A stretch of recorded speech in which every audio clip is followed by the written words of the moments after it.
नमस्कार दोस्तों, स्वागत है आपका कहानी और बातें विद मेधा में। आज हम सुनेंगे साकी की एक और रोचक कहानी, द गैस। कई बार हमें अपनी रोजमर्रा की आरामदायक और शांत जिंदगी बोरिंग लगने लगती है। हमें लगता है कि जिंदगी में कुछ हो ही नहीं रहा। लेकिन सच तो यह है कि एक आरामदायक, संतोषपूर्ण और बिना किसी परेशानी का जीवन हमें भले ही बोरिंग लगे, लेकिन वास्तव में यह एक बहुत बड़ी लग्जरी है। इसी बात को साकी ने इस रोचक कहानी में एक दिलचस्प अंदाज में समझाने की कोशिश की है। तो आइए बिना देरी के सुनते हैं यह कहानी, द गैस। हमारी खिड़कियों से बाहर का नजारा वाकई बहुत खूबसूरत है। बेचेरी के बाग, हरे भरे मैदान, घाटी से बहती नदी और पेड़ों के पीछे से दिखता चर्च का टावर, ये सब मिलके बहुत ही बढ़िया नजारा बनाते हैं। लेकिन इसमें एक तरह की सुस्ती है, जिससे यहाँ सब कुछ थम सा गया है। यहाँ कभी कुछ होता ही नहीं। फसल बोना, काटना, कभी कभार खसरे की बीमारी का फैल जाना या हल्का फुल्का तूफान आ जाना, और 5 साल में एक बार चुनाव की थोड़ी बहुत हलचल। बस यही सब हमारी उबाऊ जिंदगी में थोड़ा बदलाव लाता है। ये काफी उबाऊ है ना? एनाबेल ने कहा। इसका जवाब देते हुए मटिल्डा ने कहा, मुझे तो इसके ठीक उलट लगता है। ये मन को शांति और सुकून देने वाला है। लेकिन बात यह है कि मैं ऐसे देशों में रह चुकी हूँ जहाँ चीजें होती हैं, और एक साथ इतनी चीजें होती हैं कि जब आप तैयार नहीं होते, तब भी सब एक साथ आपके सिर पर आ पड़ता है। एनाबेल ने बोला, हाँ, इससे तो फर्क पड़ता ही है। मटिल्डा ने कहा, मैं कभी नहीं भूल सकती जब बेकार के बिशप अचानक हमारे घर आ पहुंचे थे। वे किसी मिशन हाउस या ऐसी ही किसी चीज की नींव रखने जा रहे थे। एनाबेल ने कहा, मुझे लगता था कि वहां दूर दराज के इलाकों में आप लोग बिन बुलाए मेहमानों के आने के लिए हमेशा तैयार रहते होंगे। मटिल्डा ने कहा, मैं आधा दर्जन बिशपों की खातिरदारी करने के लिए पूरी तरह तैयार थी। लेकिन थोड़ी बातचीत के बाद जब मुझे पता चला कि ये बिशप तो मेरे ही परिवार के एक दूर के भाई निकले, तो मैं हैरान रह गई। वे परिवार की उस शाखा से थे जिससे हमारी क्राउन डर्बी की क्रॉकरी को लेकर बहुत कड़वी और बुरी लड़ाई हो चुकी थी। वो क्रॉकरी उन्हें मिल गई थी, जबकि वो हमें मिलनी चाहिए थी। या फिर वो हमें मिली थी और उन्हें लगता था कि उनकी है। मुझे ठीक से याद नहीं। खैर, उन्होंने बहुत ही घटिया व्यवहार किया था। अब वही इंसान यहाँ बड़े महात्मा बनकर आ पहुंचे थे और पुरानी मेहमान नवाजी का हक जमा रहे थे। ये तो काफी सिरदर्दी वाला काम रहा होगा, लेकिन तुम अपने पति पर उनकी खातिरदारी का ज्यादातर काम छोड़ सकती थी, एनाबेल ने पूछा। मटिल्डा ने कहा, मेरे पति वहां से 50 मील दूर गांव में लोगों को समझदारी सिखा रहे थे, या जिसे वे समझदारी समझते थे। वहां के गांव वालों को लगता था कि उनके मुख्य लोगों में से एक भेड़िया बाघ, यानी कि इच्छाधारी बाघ है। एनाबेल, कैसा भाग? मटिल्डा, भेड़िया बाघ। तुमने इच्छाधारी भेड़ियों के बारे में सुना होगा, जो इंसान, भेड़िए और शैतान का मिला जुला रूप होते हैं। खैर, उन इलाकों में इच्छाधारी बाघ होते हैं, या कम से कम लोगों को लगता है कि होते हैं। और सच कहूं तो वहां के पक्के सबूतों के हिसाब से उनका ऐसा सोचना जायज भी था। खैर, जब हमने 300 साल पहले ही जादू टोने के मुकदमों पे रोक लगा दी थी, तो हमें अच्छा नहीं लगता था कि दूसरे लोग हमारी छोड़ी हुई पुरानी प्रथाओं को पकड़े रहें।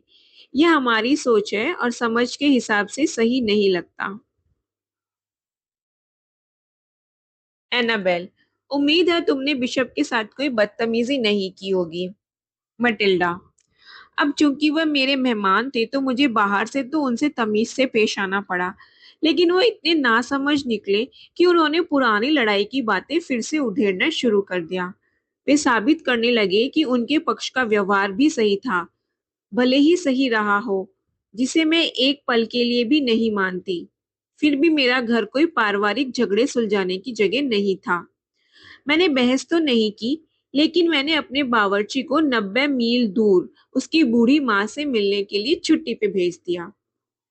फिर जो काम चलाऊ बावर्ची हमने रखा, उसे कढ़ी या मसालेदार खाना बनाना बिल्कुल नहीं आता था। सच कहूं तो खाना बनाना उसके बस की बात ही नहीं थी। वह शुरुआत में हमारे यहाँ माली बनकर आया था। क्योंकि हमारे पास बगीचा जैसा कुछ था ही नहीं, इसलिए हमने उसे बकरियां चराने में लगा दिया, जहाँ उसने बहुत अच्छा काम किया। जब बिशप को पता चला कि मैंने अपने असली बावर्ची को फालतू की छुट्टी पे भेज दिया है, तो वह मेरी चाल समझ गया। उस पल के बाद से तो हमारे बीच बातचीत ही बंद हो गई।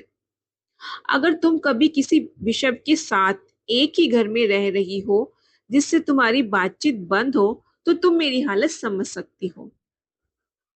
एनाबेल ने बोला, मेरी जिंदगी में तो कभी ऐसा परेशान करने वाला अनुभव हुआ ही नहीं। मटिल्डा, फिर मामले को और उलझाने के लिए ग्वाडलिपिची नदी में उफान आ गया। जब भी लगातार बारिश होती थी तो वह नदी अक्सर उफान पर आ जाती थी।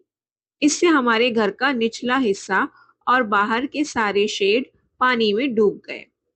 हमने समय रहते घोड़ों को खोल दिया और हमारा घुड़साल का नौकर उन्हें तैराकर पास की ऊंची जमीन पर ले गया। एक दो बकरियां, मुख गडरिये, उसकी पत्नी और उनके कई बच्चे बरामदे में आके जम गए। बाकी बची जगह भीगी और बदहाल मुर्गियों और उनके बच्चों से भर गई। इंसान को तब तक पता नहीं चलता कि उसके पास कितनी मुर्गियां हैं, जब तक कि नौकरों के कमरे पानी में ना डूब जाएं। बेशक मैं पहले भी बाढ़ देख चुकी थी, लेकिन मेरे घर में बकरियों, बच्चों और आधी डूबी मुर्गियों का जमावड़ा पहले कभी नहीं हुआ था। और ऊपर से एक ऐसा बिशप भी था जिससे मेरी बातचीत बंद थी। एनाबेल ने कहा, ये तो बहुत ही परेशानी भरा समय रहा होगा। मटिल्डा बोली, अभी और आफत आना बाकी था। मैं एक साधारण सी बाढ़ की वजह से उस पुरानी क्रॉकरी वाले झगड़े की यादों को धुंधला नहीं होने देना चाहती थी। इसलिए मैंने बिशप को साफ बता दिया कि लिखने वाली मेज वाला उनका बड़ा बेडरूम और ठंडे पानी के मटकों वाला छोटा बाथरूम ही उनका हिस्सा है। क्योंकि हालात ऐसे हैं कि जगह की काफी तंगी है। तकरीबन दोपहर के 3 बजे जब वे अपनी दोपहर की नींद से जागे, तो वे अचानक उस कमरे में चले आए जो आमतौर पर हमारा ड्राइंग रूम था। लेकिन उस समय वही हमारा खाने का कमरा, स्टोर रूम, घोड़ों का सामान रखने की जगह और न जाने क्या क्या बना हुआ था।